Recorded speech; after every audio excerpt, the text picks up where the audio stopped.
Hello, everyone. Welcome back to Snapshot, wherein we capture the day's biggest stories in shop focus. And today we are following the money, the metals, and the machines. From mega buyouts to copyright battles, let's do a dive in. Game on again.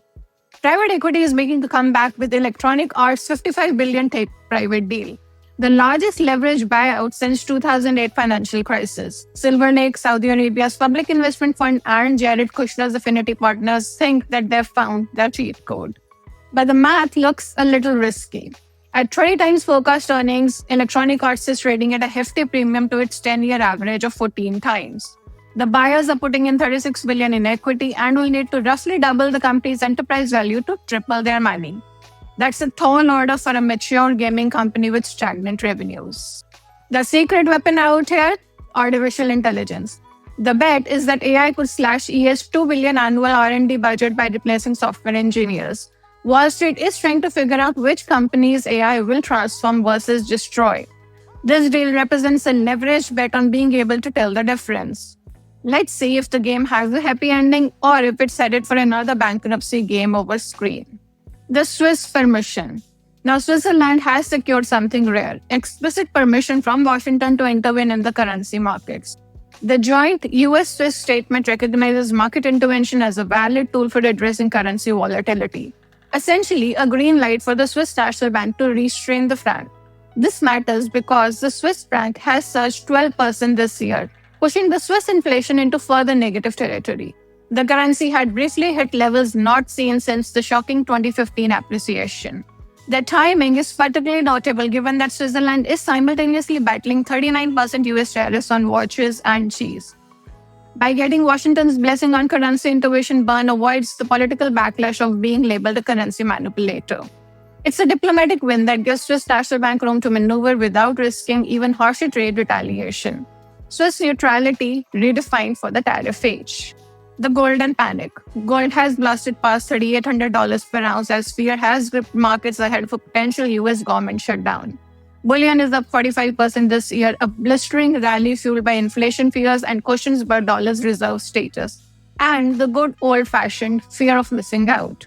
Western investors are piling into gold-backed ETF after years on the sidelines. September inflows are nearing 100 tons and the fastest monthly rates since April.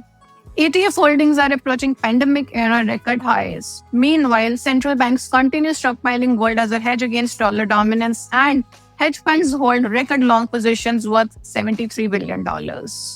The shutdown threat is the latest catalyst, but the trend runs deeper. When governments rack up debt, inflation persists, and political uncertainty rises, investors reach for the oldest safe haven in the book.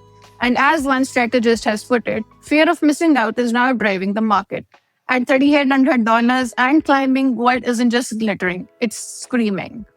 Ask for forgiveness and not permission. OpenAI is about to release a new version of its Sora video generator that can create videos featuring copyrighted characters, unless the copyright holders explicitly opt out. Read that again. Opt out, not opt in. The policy puts the burden on the studios, the artists, and the IP owners to monitor OpenAI's tool and file complaints when they discover violations. The company won't accept blanket opt-outs across an artist's entire body of work. Instead, it has sent talent agencies a link to report violations when they discover it themselves. This aggressive stance comes as OpenAI races Google and others to attract users. It also arrives at a delicate political moment. OpenAI is awaiting the approval to convert to a for-profit structure and needs regulators on its side. Hollywood has pushed back hard, with over 400 creators signing an open letter arguing that AI dominance shouldn't come at the expense of creative industries.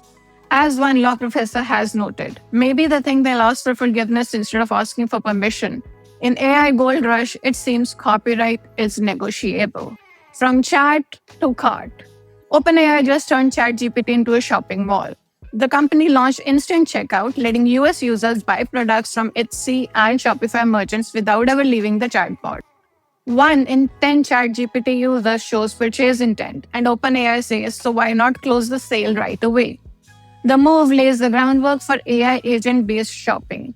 OpenAI released an open-source protocol called Agentic Commerce Protocol, inviting the merchants to make their products shoppable inside ChatGPT.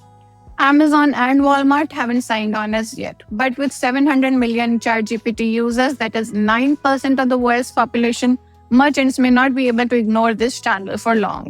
The risks: merchants lose direct customer relationships. When shoppers buy through ChatGPT, they are loyal to the chatbot and not the brand.